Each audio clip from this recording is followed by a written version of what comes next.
everybody, it's Daphne with Laura Entertainment. We are sitting down. How do you say your last name? Because I don't want to screw that. Matuschek. Patushek. Eric Patushek. Matuschek. I didn't want to screw that up. So Oh, and everybody does, so it would have been okay. we'll just call you Eric. I know, that's easier. All right, Eric, how you doing? I'm doing great. How are you doing? Yeah, we I don't know if I want to go in detail as far as this one. I might lose followers. Right? So tell us a little bit about your acting career, your stunt career. Yes, it's more I would call it more of a stunt career, and, definitely have done a little bit of acting, and it usually entails, a little bit of dialogue before I get shot or blown out of a window or kicked off of a top of a building or something of that nature. So yeah, I definitely am okay with some dialogue, but it usually always relates to some kind of a stunt and me getting killed in the which I'm okay with. You sound like Wetzel. Had him on there. That was funny. Oh my goodness. So, question, what was it like working on the Transformer movie? um, well, I guess I can say this because it probably won't hurt me anymore. But I worked with Michael Bay, and anybody that's ever worked with Michael Bay, Mhm. that's a whole new experience. Yeah. The guy's obviously phenomenal with what he does, and but working with Michael Bay is like no other. You have to. It takes a minute to get adjusted and understand how he operates. But I can tell you, you can feel the tension on the set in every single department whenever you're working with Michael Bay. And I've worked with Michael Bay. I believe I've done at least six of his projects over the years. So once I got used to him and understood how he works, then it's smooth sailing. But in the first time you work for him, it's very intimidating because he's a definitely a screamer, um, and he demands. He's very demanding and screaming, and just puts everybody on edge. But overall, it was a great experience. Like I said, once I tuned into how he operates, it was all good.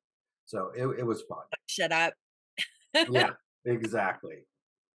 Transformers, hey, Exactly.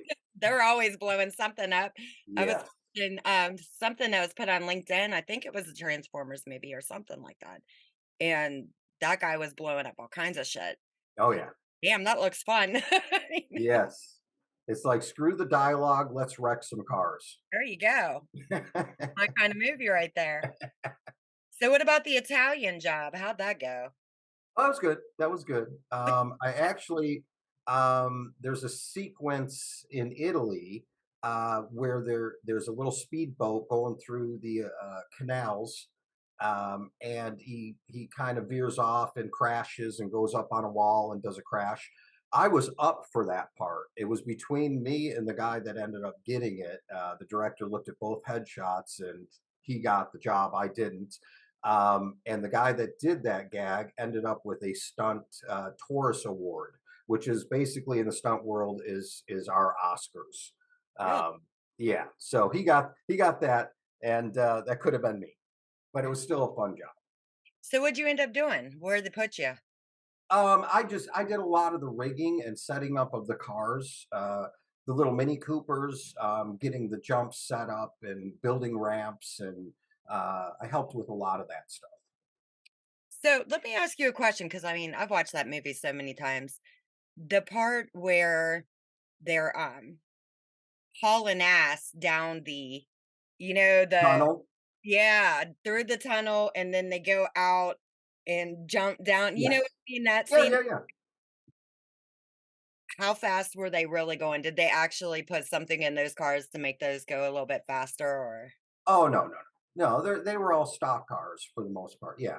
And, they all had roll cages, and, and then just building the ramps and, when then movie magic happens, the cameras and everything and so forth. So, y you know, they can make it look like it's going way faster than it really is. I mean, not that I mean, they were going fast, absolutely, but they can speed it up in post and so forth and tweak it, as you know. But yeah, so yeah, that was a fun sequence. I'm hoping they didn't do that in the movie Gone with 60 Seconds because one of my favorite scenes is that Shelby hauling ass in that car. Yeah, yeah. Well, I didn't work on that one, unfortunately. But there's all kinds of tricks. But not to say that it's all tricks because it certainly isn't. Yeah. A lot of times the speed is really the speed. So yeah, Oh, I could probably get a job as a stunt driver. yeah, I've done one scene. Well, there was this little thing that we did. I went ahead and let them use my house because they lost their location. And what was funny about it was nobody knew how to drive a stick shift except for the guy who was operating the camera because that was his car and sure, myself. So I ended up driving his car. nice. I thought that was so fun, but I've been dying to do something on motorcycles because I'm a big Oh cycle yeah, girl. yeah. I love Well, it's riding. interesting when you bring up stick shifts. That's the best theft deterrent today. And today, Yeah. if you have a car with a stick shift, you can leave the car open with the keys in the ignition because as soon as someone goes to steal, they're going to go, "Oh shit," and get right back out of the car. It makes me wonder, I mean, all these little kids, well, to me, they're little kids, but anyway, the ones that are out on little crotch rockets and stuff like that. I if you can be on a motorcycle, you should know how to drive a stick shift, or you just don't need to be on that motorcycle. Oh yeah, no, 100%. Oh, it's crazy. So how long have you been doing this? I've been working in the film industry for 26 years. You said this with disdain, like 20 years. 26 years. And I started in Cleveland, Ohio. I was your neighbor. Man, the weather here, it just kills me because one day it's 80, then it's 50, then you've got 5 feet of snow, and then the next day is 80. I'm like, And somebody, then all of a sudden you got a head cold and you're sick. yeah, they need to hook Mother Nature up with some tequila or something, put her Oh ass. yeah, absolutely. It's crazy. It is. Favorite job? What's well, the most fun you've had, what set is that?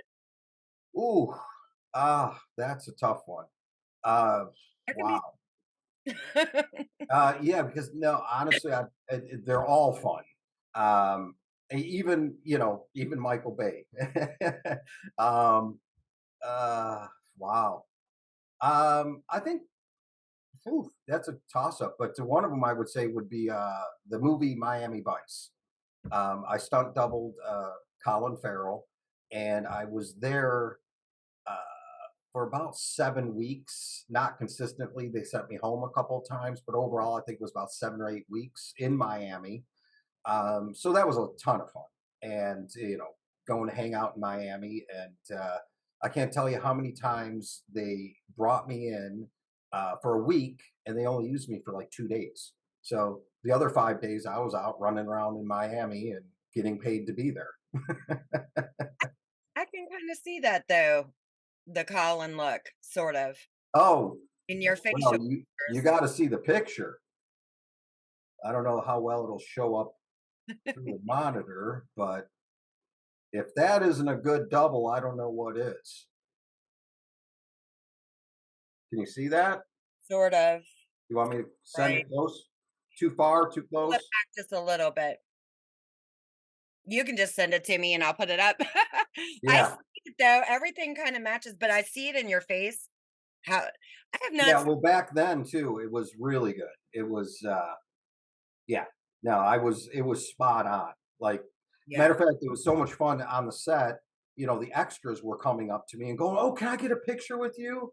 And I'm like, "Sure, but I'm not Colin, I'm his double." And they're like, "What? Really?" And they're like, "Okay, I'll take a picture with you anyhow." As most do. They don't care. Yeah, yeah, yeah. But I no, and interesting story on that level too. Um, 80% of the film was shot at night, so we were in dark. I mean, the place was lit up, but it was still dark. And Michael Mann was the director on that one. And I'm telling you, at least a dozen times he would come up to me and put his arm around me and start talking about the next sequence. thinking I was Colin. And I would look at it, I go, and at first, I would say, Michael, I'm Eric. This is Eric. And he's like, oh, where's Colin? Where's Colin?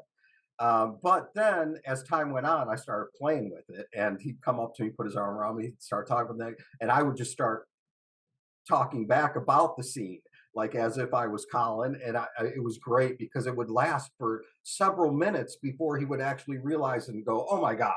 All right, Eric, quit screwing around with. Where's Colin?" So it was a blast. We call that film lag instead of Yes. lag. Film lag. Yeah, I know that feeling. I've done some cold nights and some fun things. I have a lot Oh of yes. I like to mess around. If we're Sure. not doing anything, it's fun. Oh yeah, absolutely. So what kind of advice do you have for people wanting to get in this business? This Um, Go get a real job. No. Arby's, anybody? No, it's an interesting career to say the least. And everybody's different. Everybody, as far as how things take off or don't take off, or for me, it was a little slow-ish. When I first started pursuing it, um, it had its struggles, because it's just like an actor or anybody else in any department in the film industry. If you don't have a resume, no one's going to hire you. But how do you get a resume if you don't get hired? You know, so it's kind of, It's you so know, this damn circle, and explaining that to people, they're like, "What?" And I'm like, "Well, if you don't have a resume and then you've got extra work and then you can't put some, unless it's features or exactly. I'm like, "You know what?" I told every people, I'm like, "Just put it down anyway to get Sure. yourself on set and just put, you weren't the featured extra, but you were featured in the damn film. Just Right. it by so they know you got Yes. experience until you build your resume." Just like Absolutely. slick little things you can do. But Yeah, and overall it's tough, and especially with stunts because you're a stunt coordinator's. If they hire you to do a big stunt, mm, they're putting their own neck on the line for number one because they hired you, and if you screw up, you can hurt yourself or hurt someone else. And so it's a much bigger arena, I would have to say, than being an actor. Because if you get up in front of the camera and you screw up your dialogue, okay, they fire you and replace you. Nobody got hurt. Stunts, you screw up, you can hurt yourself or someone else. And also, the stunt coordinator's career is then in jeopardy too because he's the one who hired you. So it's definitely a huge challenge. So yeah, it takes some time, and you have to be patient. And some people, like I say, they get in right away and get lucky and get be in the right place at the right time, and they're off and running. And sometimes it takes a little while, like myself. And I started off with student films and obviously non-paid films. I did so much free stuff in the beginning, just to get my feet wet, and then you can build from there. So, and that's what I did. yeah, I mean, when you are first starting out to build the resume, you do have to do a lot of free work. But this is something I try to explain to even like the actors I work with. Just because you're new, do not think when you get on those film sets, even if it's a small set, that there are not huge people on those sets, Absolutely. because you could be working with anybody and not even have a clue. Oh yeah. You don't have a clue, and they can be up, and if they see that you're working, you're there, you're working every day, then guess what? Because this industry is not that it's not that big. It really No, is. it's not. And everybody talks, and plus they take pictures, of people. Sure. So they're gonna know if you're doing your job or not, Absolutely. come on. So that's And good, yeah, especially if they're willing. Some will even write you a letter of recommendation, absolutely. depending And on you your never know who somebody's going to be yep. next week, next month, or next year. The PA that's bossing you around on set while you're an extra might be directing next year. So you always have to, you know, have good set etiquette overall, have a good attitude, have fun with it. Don't be rude to people. Don't be mean to anybody. And always just remain be professional. That's because I've seen so many people over the years that are so unprofessional, and they just come in with attitudes. And I always think, God, well, where do you think that's going to get you? I mean, and you might be getting in an argument with one of the PAs, but people, like you say, it spreads. People talk about that. They'll hit, you can't do that. And again, like I said, a PA could be a director next year, and I've I seen I so I started as an extra. I I did, did too. and I mean, it was so much fun, but I went from there to producing, and I'm gonna tell you right now, producing, it is not fun. People do not get how much pressure it is, Oh, sure. especially when you are doing a lot, Of and course. get it, and they're like, "Well, why are you so irritated?" Well, you deal with the shit I'm dealing with, and you talk to me Absolutely. about why I'm irritated. Oh, yes. Because you couldn't handle a week, not even a day. Some people couldn't even do a day. I believe it. It's just Oh, tequila. yeah, you're carrying all the weight. Absolutely. I'm telling you. So, what is the worst injury that you've ever had from doing? Um, Dislocated my shoulder, broke my ankle, cracked a couple ribs. Um, I think that's about it. I've been pretty fortunate, I would say. I mean, I've gotten a lot of bumps and bruises and rattled my cage many a times. Um, yes, but overall, I've few broken bones, but it's not dramatic. I mean, it was at the time, I guess. But yeah, no, for the most part, especially nowadays, stunts are way safer than a lot of people know. If you were, if you hung with me from the beginning of the creative side of a stunt and then watch the process of the build and what goes into it, and then you see the end product, you get a whole different perspective of how a stunt is really put together, and it's designed and created to make like it's completely out of control, but it's really in control. We try to keep it in control as much as possible, and give the camera the illusion that this is a completely out of control scenario. And yeah, there's always risk. It doesn't mean that there's no risk. There's always a risk, for something to go wrong, whether it be a mechanical failure or human error failure in one way or another. So, there's still huge risks involved, and I'm not downplaying it, but as opposed to 30 years ago or earlier, back then it was more of a cowboy style, just kind of go for it kind of attitude. Where now it's extremely calculated, So Yeah. Um, well, on that note, as far as human error, um, Wetzel, when I had him on, actually did some instructions about firearm safety, which sure. I thought was very useful. Like, because there's a lot of people, even the ones, I'm not talking about bigger sets because bigger sets know, they know. But the smaller sets, it's so useful because they do use blinks, and not a lot of people are, complete weapons masters or anything like that on there. So I'm hoping that that helped, Oh yeah. And so with you, when you're using those kind of weapons, do you double check them, right? Oh, absolutely. And you have the gun wrangler always obviously on set, and Yeah.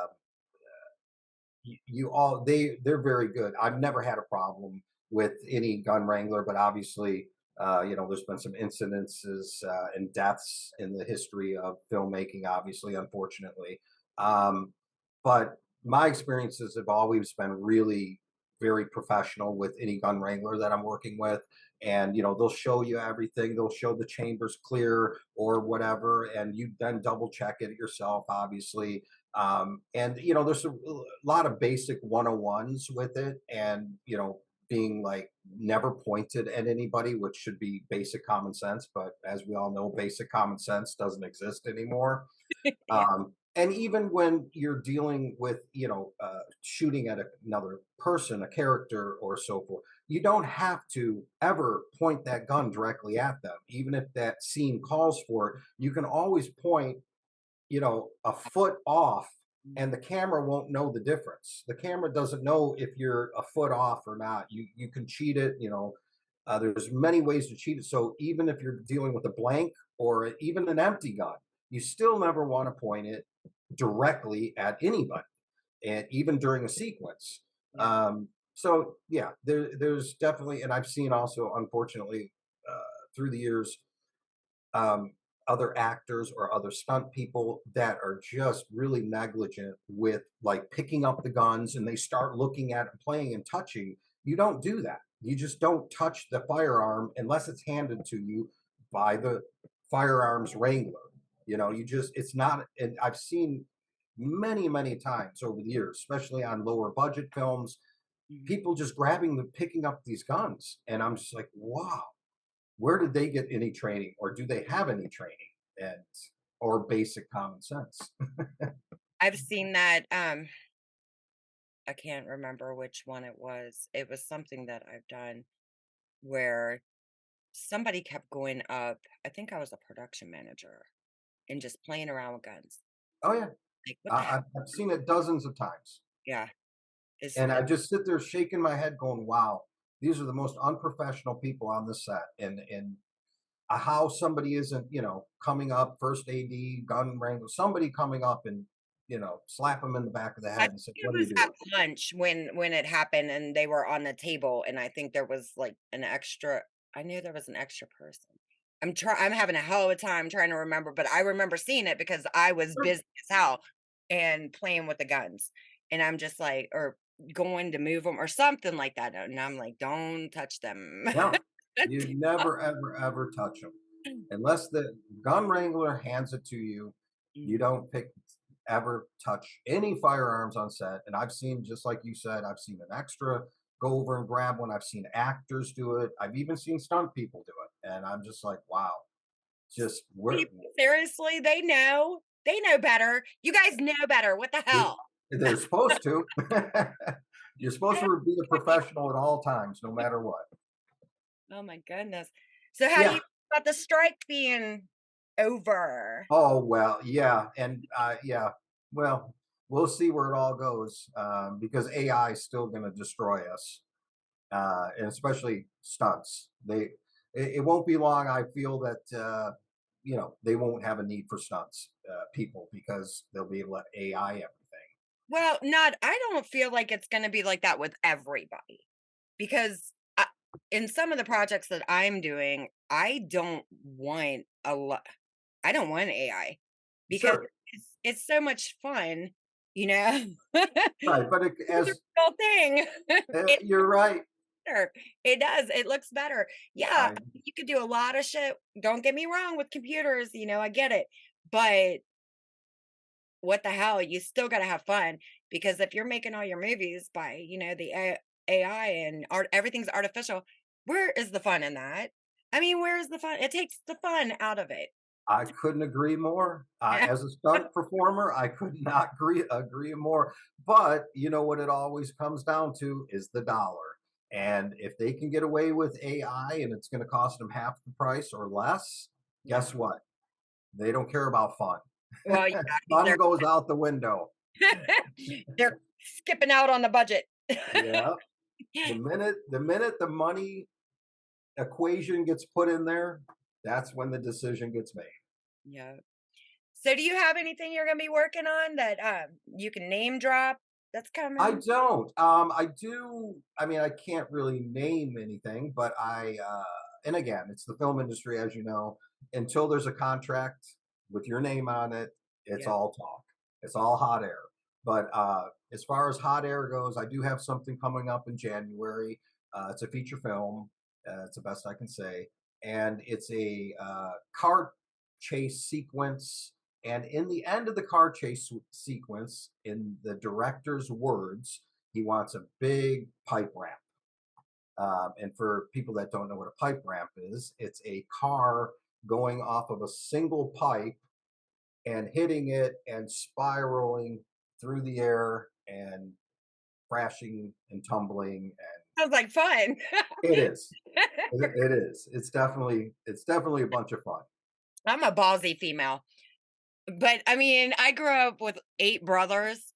So it's just like when I grew up, it was always me hanging out with the guys or Of me hanging out course. with my brothers or I just had so much fun. Like I'll tell you a story. My brother, um, he's my oldest brother actually.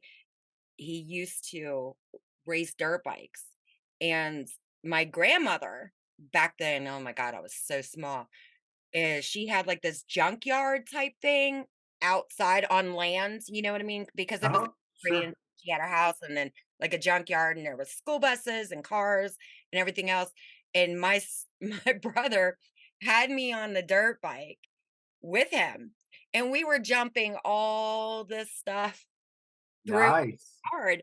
And I grew some balls because when I I went out on the four-wheeler and I left by myself and I came back racing these 2 actual racers in the desert. But Nice. I'd been there so many times that I knew if you were going straight through, it was out by Nellis Air Force Base. There was a drop. You could go this way or this way. And if you stayed going this way, your ass was falling 10 feet. So Sure. I knew about it. And I think the other guy kind of knew about it too, but his buddy didn't because Uh-oh. beard out, on the quotes, and here goes that guy, and I'm like, "I'm not stopping, dude, to help you. I gotta I was done with that. I was just like, "No way no. No way." But Nice. so fun. My sister's like, "Damn, you left by yourself and you came back with these 2 people." I'm That sounds like a like, perfect movie sequence right there. I "Hey, like that. good times, I'm telling." It's too bad you weren't filming all that back then. Yeah, they didn't have these kind of phones, I know. Oh, I know. up internet back then. Of course. Age slip. Yep. I don't miss that one bit though, that dial-up noise, I can't stand that. I I know, right? It's the worst. You wait for 20 minutes for that thing to spin, then Oh god. and you wanna throw your computer. I hated that. Oh my Oh god, yeah. it was horrible. So what's the craziest thing you've done? Uh, that's a long list. Um, I would say one of them would be I for 20 uh, Camaro Chevrolet's Camaro had a 50th year anniversary, and it was in 2017. And they wanted to do something big and spectacular for Camaro's 50th birthday. So I ended up in Brazil, and I jumped a 2017 Camaro from the top of one semi truck to the top of another semi truck while they were driving, and it was about a 35-foot gap in between the two of them. So that one was and bittersweet. Um, Guinness World Records was there to document it because no one's ever done such a thing, and I was up for a Guinness World Record for this stunt. And they had come in from the UK to document, film it, and record it. And after the jump, they did not give me my award because I wrecked the car. Yeah, but I made the jump. It's like, "Goodness, what the hell is wrong with you?" I know. I couldn't believe it either. Trust me. Bullshit. I know, and I made the jump. I didn't fall off the sides of the trucks. But as what happened is I built a catcher at the end of the semi truck that I was landing on Yeah. because I knew I was never going to be able to stop in time. And if I didn't stop in time and there was no catcher, I was going to go into the semi rig, into the driver that's driving the rig. So we built a steel wall and filled it with tires. And I just stuffed the car into it, and it smashed the front end a little bit, and Mhm. that was it. But they are claiming because I wrecked the car, it doesn't count as a Guinness World Record. What did Talk they about disappointing. do? Stay on the truck until you pulled back up? I mean Yeah, no, it was, yeah. I'll send you the link to the actual commercial video, and you'll see. And in the video, we did some movie magic. It shows that I made, I did make the jump, but at the end, there was no catcher, and the car stops right at the end because of what we did. Obviously, we filmed that the day before of me stopping at the end, and then we edited it, but everything else in this commercial and the jump is real. It was a real jump because I even had some comments on YouTube where people are going, oh, I can't believe Chevrolet has come to, faking these, editing these jumps and not making them real. And there's a lot of naysayers out there going, oh, that wasn't real, but it was. The whole jump is legit, it's real. The only thing at the very end, it shows me stopping right at the edge Mhm. and not going over. That was the only little movie magic, but everything else is real. Guinness, you guys owe this man. I think so. You owe him an award. Get off your asses and give the man his award. He earned it. I couldn't agree more. You earned And sometimes you gotta call people out, man. What are they thinking? I Come on, you and it's know? funny you say that because for years I've been thinking about trying to call them and talk to them, and I don't, but trying to get through to somebody that has any kind of official powers. Yeah. I doubt that even is it. But I also thought about just redoing the gag. And I've even reached out to the director that did all this and said, hey, let's do this again and make it legit. And, you know, but I really need to do a little more on that, push it a little harder. I would put a clause in it. You know what I would put in that contract? I'll give you another 4 feet, and if I wreck the damn car, your ass is giving me the award. Right? I like Get him with a clause. that. Yeah, we Right should have done that. then. Should have done that in the beginning. I know. But, and the other part of that is I didn't know that was a stipulation. If I knew that was, I would have set it up differently, or talk to everybody about setting it differently. If they would have said hey, if you wreck the car, it doesn't count. I wasn't aware of any of that. Had I known that, I think we could have set it up differently.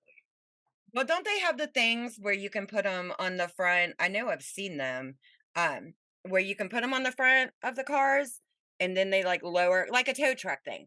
You know what I mean? Where it drops even if it was down to where Sure. once you hit it, instead of hitting the tires, it'd be the tow truck thing. Yeah, you could. There's definitely there's many options. Now in hindsight, of course, one is could have built the ramps right over top of the cab of the semi, and I could have just kept going, and I could have dropped off the front of the semi and just leave it, a foot off the ground, and I could have just like a car carrier. They Mhm. have the ramps on a car carrier to Yep. load cars and deliver them. Could have done the ramps right off the front of the semi, and I could have just drove right off and jumped right onto the ground and drove away. That would have been one option. Another is like an aircraft carrier. When the planes come in, there's a catch cord that hooks, it hooks the underneath and stops you. We could have set something up in that. So there's options. Yeah. And I'd love to have the opportunity again. So Chevrolet, Ford, Chrysler, anybody listening, watching, if you want to let's do it. Let's get together. Let's make this happen. Right? Even if we gotta bring Pontiac back, we don't Oh, that too. we don't care. We're gonna jump shit. That's Oh just yeah. what it is. That kinda just I don't know. I won't go any more into the detail on my thought of that, but I think you got screwed anyway. Oh, absolutely. So, outside of the movie in January, you're basically up for hire, huh? Oh, absolutely. See, there you go, guys. Stuntman Yeah, for hire. yeah, yeah. Well, and also on that note, I'm not a one trick pony. Like I've said in the beginning of this, I can do a little dialogue. Not afraid of dialogue. Not that that's my forte. Um, but when it comes to stunts, I can sit down on the creative side of it and help design and create any stunt from A to Z. any action sequence. And not only can I help create design, I can build hands on anything that requires any kind of structural build of any kind, from cars to motorcycles, boats, semis. I don't care what it is. I have and I do build everything myself. I'm a welder fabricator. And then I can also jump into the vehicle or motorcycle or whatever, and actually perform the stunt. So I run the gamut from the beginning to the end of any action sequence. I can handle anything, and Yeah. Yeah. yeah, You're jack of the trade.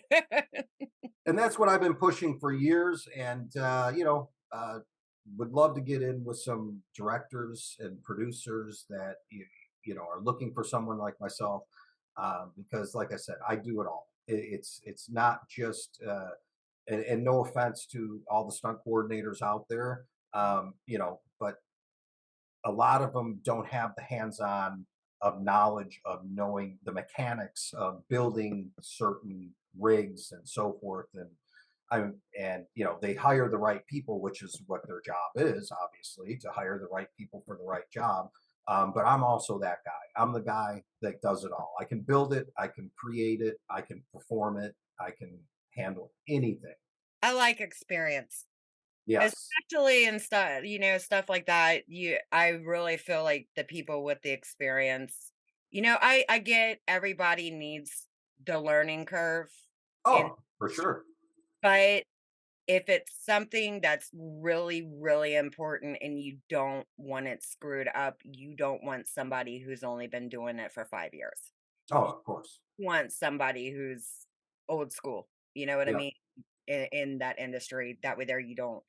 I think it would set somebody's mind at ease, knowing that you sure. have somebody that's, been around for 26 years and they're still here, so we're good. Yeah, yeah, yeah. That's a good sign, I guess. And I can still run and jump and hit the ground just like a 25. So, and I've done outdone 25-year-olds. So Me that's too. Me oh, I got a kid. My kids go all the way from 15 to 20, no, actually 30. 30. Yeah. It's a blended family, so some are okay. older, yeah. But I Nice. mean, no, I wasn't that young. Um, but I mean, it's just the kids, well, to me, they're kids. I don't care if they're like in their 20s. I'll still call them kids. But Sure. it's just Oh so, yeah. because it was a couple weeks ago, my niece come over and she's 28. And I have this strict rule that no kids are eating in the living room. Oh And yeah. there was a bunch of us, like, God, there was about 20 I of us. grew up with that rule. I know it well. She went to bring her food. I'm like, nope, right back to the table. She's like, I'm 20s. I don't give a shit. To me, you're this big, take it back in there, and you're gonna sit right there and eat Absolutely. I grew up in that house. it. On you what? All right. Well, we are definitely gonna wrap this up. I'm All gonna right. get on after this. I'm gonna definitely say thank you for coming on. It's Thank you for having me. I been fun. Yeah, yeah. absolutely. I love stories. I love to hear Oh, everybody. I got a million of those. I could go on for hours. Trust me. Hell yeah. All right, guys, to everybody out there, we want to say thank you for watching. We appreciate it. Thank Bye. you.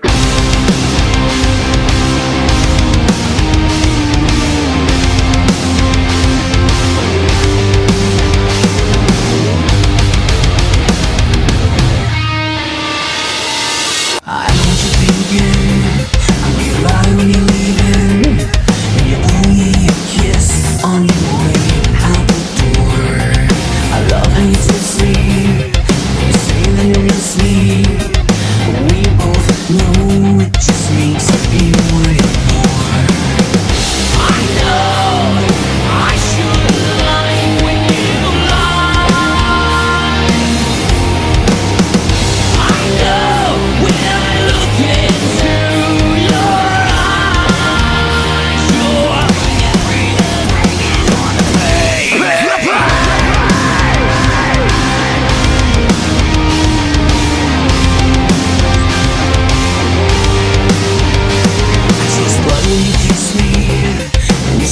you bless me and leave me broken, laying on the floor. You know I get the feeling, but that's what I'm leaving. We both know I'm so